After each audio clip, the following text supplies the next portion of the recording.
Moyes insists he won't be managing at the age of 70 like Ranieri. David Moyes, 58, is contemplating the fact that Claudio Ranieri, 70 next week, is back out of retirement and in the front line of football again, and wondering where he might be in 12 years' time. "My plan is not to manage like Claudio Ranieri, that's for sure," he insists. "I'd be on the Italian coastline just now with my Speedos on." He grins, knowing just what mental image he has conjured up, his serious face gone for second. "It takes a lot to stick with management," he continues. "It takes a lot dealing with you journalists every day, the crowd, all sorts of people writing about us and what we do."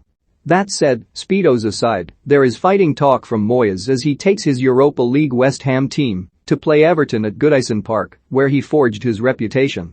Top 4 is the dream of the Evertons and West Hams of this world. Now, with Newcastle entering the fray, it might seem like a target that is vanishing off into the distance. Not for Moyes, defiant when asked about the challenge of disrupting the quartet of Manchester City, Liverpool, Manchester United and Chelsea. "I'm actually looking to see why can I not challenge these teams? Why do I think that I have to roll over and let these teams finish above me?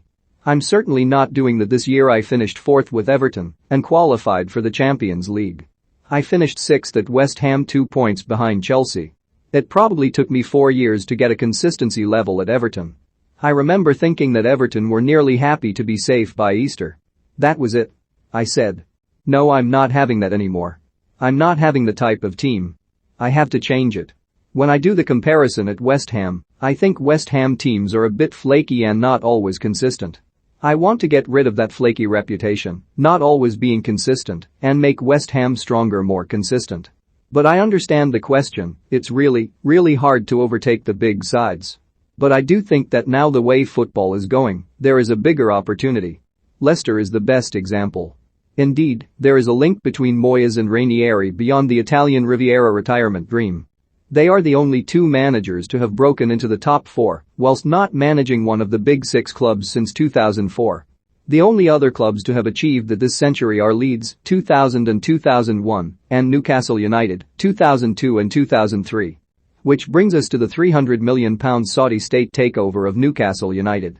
Clearly there is a new player in the league ready to undermine all the good work Moyes has done at West Ham and surpass them. But Moyes has a warning. "I don't think there's any quick situations for any of the clubs now. I think the Premier League is too strong, too powerful. Why, suddenly spending a load of money, do you think they are going to become the top? I personally don't see that. I might be proved wrong in time. Building a club like I want to do at West Ham is what I probably do best, if I am being honest. I can see where the growth needs to come and what we need to improve a little bit more. And Everton was great. Bill Kenwright said to me when I took the job, "David, you have got £5 million a year to spend, no more, and that's what you can get. Do you want the job?" And I said, "As long as you don't sell any of my players unless we have no choice and you let me do what I want with the players.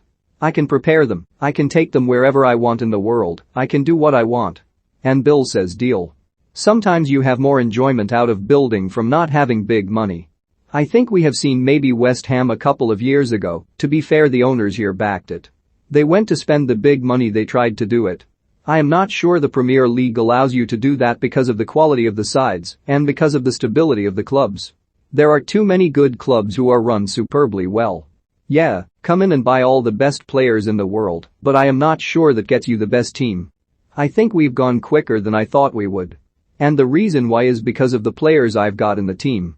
We've suddenly got an England international, we've brought in young players, we've gone into the transfer market, and sometimes as a manager, you need a bit of good luck.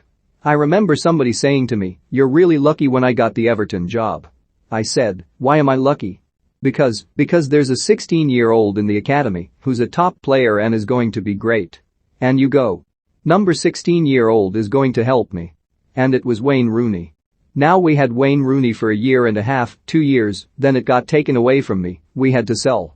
But it didn't actually affect us because we used it to build, and we built the club again and we went again. So when you're building clubs there's a journey you go on, and you've got to know that through it, you've got to be ready to go again. I think we've really gone quickly in the last couple of years. Because when I came in I was thinking, how are we going to stay out of relegation? We had 9 games to go when we came back from lockdown. And we thought we had to win 6 of them. So, if you put it that way, where we've come in this short period is really fast. Why is it accelerated? Because I've got unbelievably good players who are making me feel young and making me really enjoy it.